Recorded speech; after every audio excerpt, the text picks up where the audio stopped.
my thoughts on the new James Gunn Superman trailer. Let's go.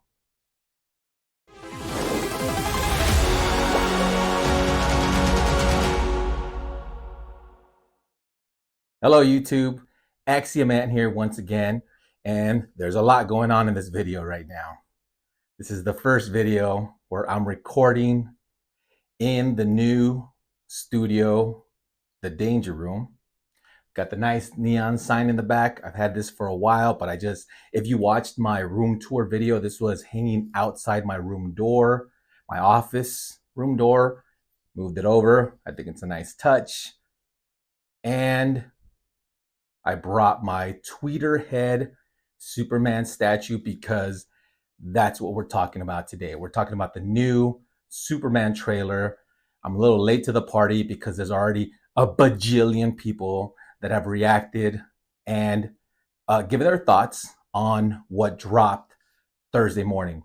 My initial plan was actually to do my first reaction video. I even posted it on my Instagram account, the Axioman Comics Instagram account. And that was the intent. That was the full intent. Not realizing how little research I'd actually done in the whole copyright thing and just playing the video within video. There's a lot that goes on there. Please comment down below if you guys have any tips for that. I'm still researching everything, and there's a lot of nuances. There's a lot going on with my channel that I'm still trying to figure out. But in 2025, it's going to be full speed ahead. The big thing missing from the new recording studio, from the Danger Room, was even though I already have my monitor, my microphones, my keyboard, everything to edit here in the room and not have to go back and forth between different places, is the actual computer. My good friend, Juking John, you know who you are, has been my Iron Man throughout this entire experience. And he let me know about the Mac Mini. For all you Apple aficionados, that's what I bought as my computer, is the Mac Mini. It's on the way. It's going to be my primary computer to do all my editing, to do everything that I need to do right here in the studio. So stoked, looking forward to doing that. But that's neither here nor there. You guys came for one thing: the Superman trailer thoughts. Well, let's get into it. As I said earlier in the video, there's a lot of hiccups with my reaction video. Doesn't mean that I can't drop what my thoughts are on it. Right off the bat, when I heard the electric guitar, it reminded me of Jimi Hendrix's take on the national anthem. If you don't know that, I can't help you. Yeah, I can. Google it, go to YouTube Music, go to YouTube, Jimi Hendrix, electric guitar national anthem take. That's what it reminded me of, but in a different context. Obviously, it was the John Williams Superman score from the 70s that's so iconic, but it was an electric guitar. I've seen videos, a lot of people have mixed feelings about that. I do not have one mixed feeling about that. That was epic. Electric guitar, just the feeling, I got choked up right off the bat. I am one of those guys that got choked up. And honestly, I'm not that huge of a Superman fan. I have my favorites like Hellboy and X-Men, Batman. But there's something to be said about Superman being the first comic book hero. He is Americana. He is truth, justice, and the American way. So when you hear that music, at least in me, I don't know about the rest of you guys, but in me, it fires up just the feelings. I got choked up. I was like, oh my God. It was so epic. And then at the very beginning, seeing Superman so vulnerable right off the bat, I think was a stroke of genius by James Gunn. Because one of the biggest complaints I always hear all the time is, yeah, Superman's overpowered, Superman like OP, Superman like, oh, the only thing that hurts him is kryptonite. It's not true. But you hear all these things, and okay, I get it. I do understand. I understand that sentiment. But he's so much more than that. I'm not just copying, Man of Steel, Zack Snyder's Man of Steel, the line where, the S means hope. No, it's not just that the S means hope.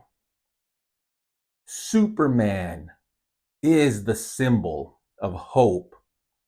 So seeing him vulnerable right at the beginning of the trailer, I was like, oh man, it was such a good move, in my opinion, because it shows the audience that he is vulnerable right off the bat, right from the get go. And then everything else starts going. Personally, the Lois Lane, the actress, I forget her name. I can't. The names in this movie are, I can't remember them, even though I know who the actresses are. The actor for the Man of Steel is David Cornsweet, and the Lois Lane actress is the marvelous Miss Maisel. Love that show. Me and my wife love that show. The actress who they chose, in my opinion, is she looks like Lois Lane. Nothing against Amy Adams, great actress. It just, I'm such a nitpick on the look, the way the character is supposed to look. And Amy Adams is like a natural redhead, I think. And oh my God, like it drives me crazy. It's like, dude, you're Hollywood. You are about make believe. You're about movie making, storytelling. Dye your hair, dye her hair. What are you doing? Just like make her look like Lois Lane. Every Lois Lane iteration, she's a brunette, dark hair brunette. Like I hate these little changes that are so unnecessary. But that's a nitpick. I mean, it's not a nitpick to me because I it drives me nuts. Like these little changes in the character's looks, simply for the case of like, well, and then I always get this argument. Well, it's such a small change. Why does it bother you so much? Okay, well, let me flip the mirror on you. Okay, it's such a small change. Why didn't they do it? If it's such a small change, see what I mean? It's like, as a matter of fact, I think I have more weight in that argument, in that it's such a small change. You're adapting a comic book character. You're Hollywood with all your movie makeup and all the special effects at your disposal.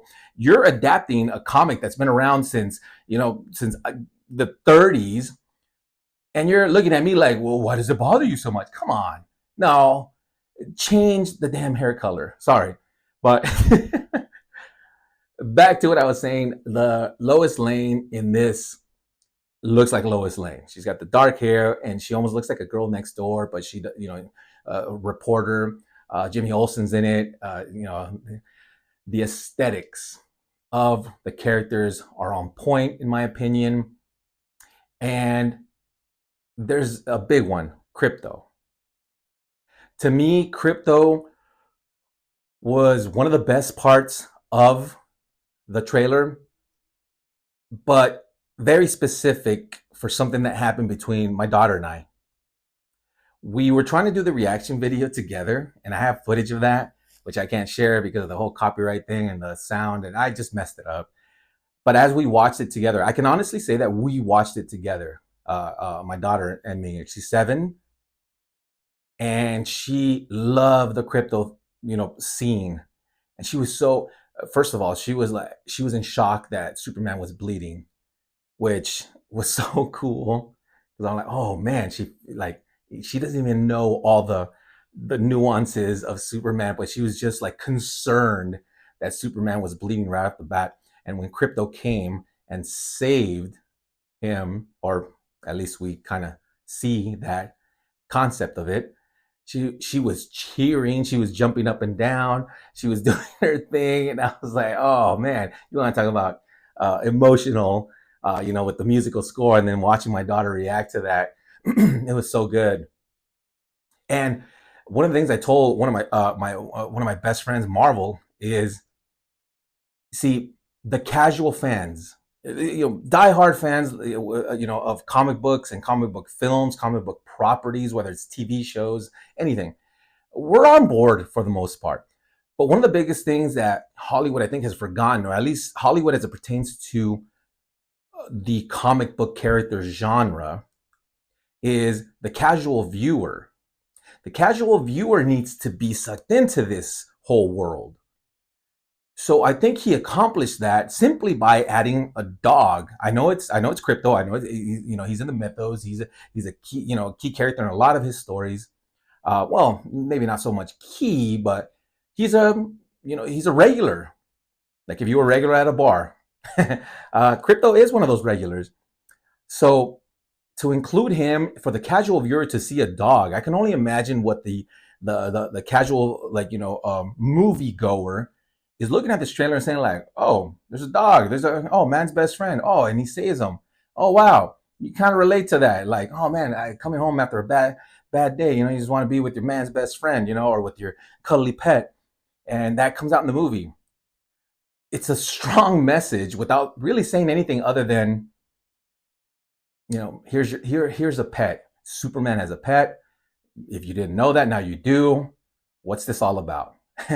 So that aspect of it, as it pertains to just that demographic, I think is another stroke of just well thought out genius. Maybe I'm overusing the word genius, but hey, I think he's doing a good job. You may disagree with that, and a lot of things I've heard is there's too many characters. Here's my thought on the too many characters argument. Do you guys remember when the Batman trailer, or the Batman, Matt Reeves with Robert Pattinson, Colin Farrell's Penguin, etc., etc.? If you weren't around the internets, you're a liar. If you aren't generally in the genre or going into the internets and looking at all these things, the talk, or the talk around the water cooler, metaphorical water cooler, was that people were concerned, with good reason. I'm not going to say that it wasn't with good reason, but people were so concerned that, oh my goodness, the Batman movie is so convoluted. We already don't know about Robert Pattinson, Mr. Twilight, and now we got Penguin, and we got Catwoman, and we got Falcone, and we have the Riddler, and there's too many villains. There's too many. The movie's great. That movie turned out great. Some of you might have a difference of opinion, but the majority and the box office numbers spoke. The general population, people that love the Penguin, nominated for so many awards and all that. Hey, people like it. People liked it. It was a huge hit. So all those worries and concerns were allayed, right? They were put to rest. But here we are again, once again. Here we are as the fandom. Oh, there's so much going on. There's so many characters. There's so many. Again, we're going to do this again. Like, just let James Gunn tell his story. Like, we don't even know. We don't even know what's really going to happen. As a matter of fact, me and a few other people have discussed the fact that this is James Gunn. Go watch Guardians of the Galaxy 2. There was a lot going on in that trailer too, only to find out that everything that he showed was like in the first 10 minutes. This whole monster that he's fighting thing seems like, especially with the burned costume and all that, it seems like it just happens in the first 10 minutes. Even when that one dude is throwing the can, who brings a can to a public building? Who's just walking around with a can of soup or a can of, corn just to throw it at somebody? Like, I'm gonna start walking around with a can of corn just to see who makes me mad, who pisses me off. But it almost looks like, because of the burn suit that he's wearing, even in the scene where Guy Gardner's Green Lantern, come on now, like, I don't have to mention the haircut, do I? Oh man, that's bad, but it's comic accurate. Even when he comes out, shoots the Green Lantern power ring to either silence the audience or cover the conversation they're about to have. It's almost like it's the same scene, like something's about to happen, like a conversation. I have speculation about that. I'm not going to get into it, but I feel like a lot of what we saw in typical James Gunn, almost Marvel-esque fashion, is that it's all going to happen right at the beginning. It has nothing to do with the over like overly length film. Like the majority of the film has nothing to do with everything he just showed us. Maybe a couple, maybe a few scenes, don't get me wrong, but not like a good 90%. If I had to put a percentage on it, it's going to have nothing to do with the actual feature length film. This is just going to be like at the beginning. That's just my opinion. I don't know. It might change, obviously. But to say that, oh, I'm so concerned because there's too many characters, I call BS. Sorry. It's not. If you tell the story the right way, hell, you can introduce any number of characters. But if you tell it the right way, if it's just a throwaway line, or not a throwaway line, if it's just a well-delivered line at the right time that can explain so much, then there you go. Just keep the story rolling. And that's what I think is happening here. So I'm going to push back heavily on that. I'm going to go push back on not on the Man of Steel. I should have gone this way. But and everything, all the characters, speaking of, loved it. Absolutely loved it. You have Hawkgirl, you have, I already mentioned it, Guy Gardner's Green Lantern, you have Mr. Terrific, you have Lex Luthor, X-Men's Beast, Lex Luthor. I love that actor. I love him in that zombie movie that he made when he was like, he was a zombie but fell in love with the girl. I forget the name of the movie. And just the cast themselves. Like I'm loving this. More importantly than that, it's the feeling I'm getting from this. And I know a lot of people have said like the costume is like loose on him and all that. Those who know me the best, I'm a big fan of Jim Lee. Adore Jim Lee. His artwork is next to none. But he's not my favorite. I know those are kind of contradictory statements, but I'll explain. Jim Lee draws characters' costumes as if they're painted on their muscles, like they're airbrushed. It looks great, like in print, on paper, in comics. But it always bothered me that they're so muscular now, and then the color just kind of goes right over them. I'm like, aren't they wearing a costume? Where's the texture? Why does Wolverine glove just like go right, and then it just goes right into his mouth? Like, is this spray painted on him? Like that little detail has always bothered me, even when I was a kid.